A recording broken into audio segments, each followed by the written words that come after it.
छा गए कहने से कोई छा नहीं जाता। और जो लोग मतलब जो डायलॉग है विनीता जी, ये तो एक सरदार जी का डायलॉग है और हम अक्सर सुनते थे, छा गए गुरु। और आज उनका हाल देखिए क्या है गुरु जी का पंजाब हम्म। में। तो हम्म। छा जाने से, कह देने से, तस्वीर को एक सुंदर खूबसूरत बनाने से जो ज़मीनी हकीकत है वो आप छुपा नहीं सकते। जैसे फिरोज़ाबाद है, बहुत ही दुखद है। फिरोज़ाबाद की जो बेल्ट है, खासकर जो ब्रज की बेल्ट है, फिरोज़ाबाद, हाथरस, टूंडला, आगरा। आगरा में भी एक जगह है बहा, जहाँ का जिसका ताल्लुक अटल जी से भी रहा है। बहा में तो विनीता जी ऐसी स्थिति है, मैं पूनम जी का ही अखबार पढ़ रहा था, आगरा एडिशन, कि घर घर में चारपाई है और हर चारपाई पे बच्चा बुखार में, तेज बुखार में है। अस्पतालों में जगह नहीं, जो तस्वीरें हम देखते हैं। और उन तस्वीरों में मैं देख रहा हूँ एक एक पलंग पे तीन तीन बच्चे, पीडियाट्रिक्स डिपार्टमेंट के। और जब ये डेंगू बढ़ रहा था, शुरू में इसको कहा गया कि रहस्यमय बुखार है, फिर कहा सीएमओ साहब ने कि नहीं साहब, ये वाकई में ये डेंगू है। योगी जी वहां गए भी, योगी जी ने अस्पताल का मुआयना भी किया। लेकिन सिर्फ उनके जाने से नहीं होगा, क्योंकि इसका जो दायरा है इस पूरे फीवर का, वो दायरा फिरोजाबाद से एक तरफ, एक छोर आगरा है, दूसरा छोर उसका इटावा एटा पार करते हुए कानपुर है। और अगर आप उत्तर दिशा में देखें तो फिरोजाबाद से अलीगढ़ होते हुए बुलंदशहर और मुजफ्फरनगर, सहारनपुर तक ये फीवर जो है फैल चुका है और ये टारगेट कर रहा है बच्चों को। लेकिन सरकार उस तरफ ध्यान नहीं दे रही है, कोई लेना देना नहीं है। मतलब आप ये सोचिए कि जो जो जो इंफ्रास्ट्रक्चर है, कम से कम आप उस इंफ्रास्ट्रक्चर को वहां मजबूत कर सकते हैं। भले आपके नगर निगम मच्छरों की लड़ाई अलहदा लड़े ना लड़े, मानसून है, लेकिन एटलीस्ट स्वास्थ्य के अगर आप पॉइंट ऑफ व्यू से देखें, मेडिकल पॉइंट ऑफ व्यू से देखें, तो आईसीयूज हैं लेकिन वहां पर ऑक्सीजन नहीं है, वहां पर डॉक्टर नहीं है, अभी भी ये स्थिति बनी हुई है और रोज अखबारों में लिखा जा रहा है। अब गोरखपुर की बात कर लेते हैं। गोरखपुर में जो घटना हुई वो वाकई हृदय विदारक थी। और मैं 4 PM में था और उसमें उन्होंने, संजय शर्मा जी ने एक वीडियो चलाया मनीष गुप्ता की पत्नी का। आप देख नहीं सकती उसको, आप दोनों महिलाएं बैठी हैं, मैं बहुत सम्मान करता हूँ, आप उस वीडियो को 30 सेकंड सुन नहीं पाएंगी, जहां एक औरत अपने आदमी के लिए, जिसके गोद में एक बच्चा है 4 साल का, और इंसाफ मांग रही है कि आपने मेरी हत्या कर। हत्या किसने की? लॉ इन्फोर्सिंग एजेंसी ने की, पुलिस ने की। इसमें बहुत से सवाल उठते हैं और मैं उन सवालों पे आना चाहता हूं कि सरकार में कोई भी सरकार का आलिम, कोई भी हुक्मरान अगर देख रहा है, डीजीपी साहब देख रहे हैं, अवनीश अवस्थी जी देख रहे हैं, या चीफ मिनिस्टर ऑफिस में कोई देख रहा है, हो सकता है आपका न्यूज़ नशा देखा जाता हो, जरूर देखा जाता होगा। 4-5 सवाल मेरे जहन में कि जिस वक्त इंस्पेक्टर JN सिंह उस कृष्णा पैलेस होटल में गए, तो क्या कोई एसएसपी का सर्कुलर था कि आज रात गोरखपुर के सारे होटलों की चेकिंग होनी है? क्या ऐसा था? नंबर 1। नंबर 2, क्या कोई स्पेसिफिक इनपुट थी, थाने को दी गई थी कि साहब रात 12 बजे जाइए और कमरा नंबर 512 को ठकठकाइए और देखिए वहां 3 आतंकवादी? क्या कोई ऐसी सूचना थी एसएसपी ऑफिस से, इंटेलिजेंस हेडक्वार्टर से, दिल्ली से, आईबी से, या डीजीपी हेडक्वार्टर से अवनीश अवस्थी जो होम डिपार्टमेंट देखते हैं, उन्होंने सूचना दी हो और उस सूचना के आधार पर पुलिस वहां पर दबिश डालने गई हो? अभी तक हमें नहीं पता है। तीसरी चीज, अगर ये दोनों स्थितियां नहीं थी कि एसएसपी का सर्कुलर नहीं था, कोई स्पेसिफिक वहां पर जानकारी नहीं थी कि उस कमरे को आपको जाके रेड करना है, तो तीसरी चीज, क्या कोई लोकल कंप्लेंट थी? क्या कोई शिकायत वहां के होटल से दी गई या लोकल किसी सिटीजन ने दी कि यहां पर कुछ संदिग्ध गतिविधियां हो रही हैं और तब गई? या पुलिस ने कोई खुद जानकारी डेवलप करी? और अगर पुलिस ने स्वयं कोई जानकारी डेवलप करी है तो रात के 12 बजे अगर आप एक गेस्ट हाउस में जा रहे हैं तो क्या आपने, इंस्पेक्टर ने अपने सीओ को इन्फॉर्म किया था? इन सारी चीजों पे एक लाइन हमने एसएसपी की नहीं सुनी।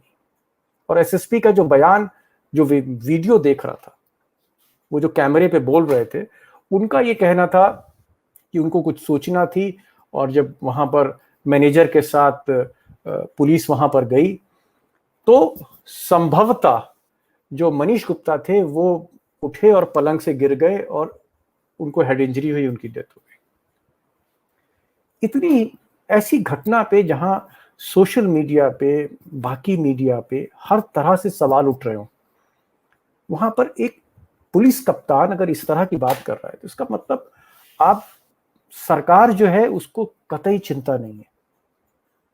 ना पुलिस की साख की चिंता है, ना इकबाल की चिंता है, ना खुद की चिंता है, ना कानून व्यवस्था की चिंता। और ऐसी घटनाएं क्यों होती हैं? क्यों होती हैं? क्योंकि जब मुख्यमंत्री कहेंगे कि ठोक दो, ठोको नीति हो जाए, मार दो, ठोक दो, अगर ये आपकी ऑफिशियल पॉलिसी है और जिसको, जो एग्जीक्यूटिव हेड है, जो अधिशासी है उत्तर प्रदेश का, एग्जीक्यूटिव ऑफिसर है, चीफ एग्जीक्यूटिव ऑफिसर मुख्यमंत्री, अगर वो मंच पे कह रहा है और गर्व करके कह रहा है कि ठोक दो, तो आपने अपराधियों को तो ठोका नहीं। कई ऐसे अपराधी हैं जो मैं गिना सकता हूं जो आज भी वहां एक्टिव हैं, जेल से एक्टिव हैं, बड़े माफिया हैं, दाऊद इब्राहिम के साथी हैं, उन पर कोई एक्शन नहीं है। लेकिन आप एक मनीष गुप्ता, और मनीष गुप्ता का अगर आप लोग, दोनों संभ्रांत महिलाएं बैठी, मैंने इनकी एक स्टोरी पढ़ी और वो भी अमर उजाला के कानपुर एडिशन में पढ़ी मैंने आज सुबह, डिजिटल एडिशन पे। उसमें था कि ये जो लड़का था बहुत सेंसिटिव था, बहुत सेंसिटिव था, आगरा में रहता था, वेल सेटल्ड था, सारी चीजें थी, 2 बहनें थी, और इनकी मम्मी की, मनीष की मम्मी की डेथ हो गई। तो जब मम्मी की डेथ हो गई तो पापा जो थे वो अकेले हो गए कुछ दिन पहले जी। तो सिस्टर से बात हुई, उसने कहा नहीं मैं जाता हूँ दीदी, मैं जाता हूँ और मैं कानपुर में जाके मैं यहाँ का नौकरी छोड़ देता हूँ, यहाँ का बिजनेस छोड़ता हूँ आगरा का, मैं कानपुर जाता हूँ क्योंकि पापा को देखना है इतनी उम्र में। और वो इसलिए कानपुर आया, और जब कानपुर आया तो लखनऊ की एक रियल एस्टेट कंपनी थी, उस कंपनी में फिर वो काम करने लगा। मेरे ख्याल कानपुर लखनऊ से वो up and down Manish ji करते रहे होंगे। और जो आदमी अपने बुजुर्ग बाप के लिए उसने एक शहर छोड़ा और कानपुर आया और तिजारत के लिए, बिजनेस के लिए वो गोरखपुर जा रहा है, आपने उसको मार दिया। At the end of the day परिवार का सहारा था, एक 4 साल का बच्चा है और एक 75-80 साल का बाप है और पत्नी, और बीच में एक पुलिस की हत्या। इसको लेकर मुझे लगता है कि योगी जी को एक, सबसे पहले तो हत्या का मुकदमा दर्ज होना चाहिए था। जो जेएन सिंह का इंस्पेक्टर का नाम आ रहा है, उनको फौरन अरेस्ट करना चाहिए था। उनके साथ जो चौकी इंचार्ज है उनको अरेस्ट करना चाहिए था। एसएसपी का ट्रांसफर होना चाहिए था, एसपी सिटी का ट्रांसफर होना, एक पूरी हायरार्की का ट्रांसफर। जी, थोड़ा सा विवेक तिवारी कांड में जो एसआईटी बनाई थी सरकार ने, उन्होंने तो क्लीन चिट दे दी थी पुलिस वालों को, वो तो कोर्ट ने संज्ञान लिया था सारी चीजों पर। जी, तो सबसे बड़ी चीज क्या है कि मैं एक चीज और आपको कह रहा हूं, देखिए अगर आप कस्टोडियल डेथ्स देखें, जस्ट टू एजुकेट, बताने के लिए जो ऑडियंस आपके हैं थोड़ा जाने, देखिए 3-4 तरह से कस्टोडियल डेथ्स होती। एक तो ये है कि भाई कोई बहुत शातिर आतंकवादी है, अंडरवर्ल्ड का आदमी है, या कोई बहुत शातिर डकैत हत्यारा है और आपको तमाम उससे जरूरी जानकारी लेनी है, तमाम हत्याओं का पर्दाफाश करना है, और उस डीठ को, उस बेशरम अपराधी को जिस पर 50-60 हत्याओं के मुकदमे, आईओ जब पीटता है, मारता है फ्रस्ट्रेशन में, अक्सर डेथ हो जाती है। 3rd डिग्री जिसे कहते हैं, कई पिक्चरें बनी हैं इस पे बॉलीवुड में, वो भी गलत है। सुप्रीम कोर्ट का कहना है उसमें भी सेक्शन 302 मर्डर ही माना जाएगा उसको, इररिस्पेक्टिव ऑफ कि जिसको आपने मारा है कस्टडी में उसका क्राइम क्या था। वो एक हार्डन्ड टेररिस्ट है, वो एक अपराधी हत्यारा है पेशेवर, इससे मतलब नहीं है, बट कस्टडी में मरा है। लेकिन एक क्राइम रिपोर्टर के तौर पे हम थोड़ा सा लीनियंट रहते हैं उससे, कि चलो भाई दाऊद इब्राहिम का भाई था, 70-80 लोगों को मारा था, ठीक है, कंप्रोमाइज कर लिया। ये एक हो गई जो आप कह सकते हैं ज्यादातर इस तरह की हत्याएं होती हैं कस्टोडियल डेथ्स में। दूसरा ये मिस्टेकन आइडेंटिटी। आप कोई गाड़ी चेस कर रहे हैं, आपको पता लगा कि श्री प्रकाश शुक्ला हैं या इसमें बबलू श्रीवास्तव हैं, इस गाड़ी में जा रहे हैं, गोली चला चुके हैं, बैंक की लूट कर चुके हैं, और आपको एक मुखबिर से सूचना मिली और आपने गाड़ी को चेस किया और वो नंबर और गाड़ी का मॉडल मेक सब मैच कर रहा है।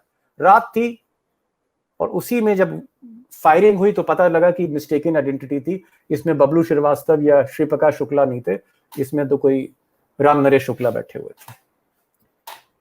और इस तरह की, अगर आपको याद आ रही हो, कनॉट प्लेस में मिस्टेकन आइडेंटिटी का एक शूट आउट हुआ था पूरे हिंदुस्तान में, फिल्में भी बनी थी उस पर, और उसमें जो एसीपी थे राठी साहब, शरीफ आदमी थे, ठीक है गलती हो गई, ट्रिगर चल गया, वो आज तक तिहाड़ में है। लेकिन ये जो आप मसला देखेंगे, इसमें ना कोई उस मनीष गुप्ता का एक भी एफआईआर उसके ऊपर है, कोई एफआईआर नहीं।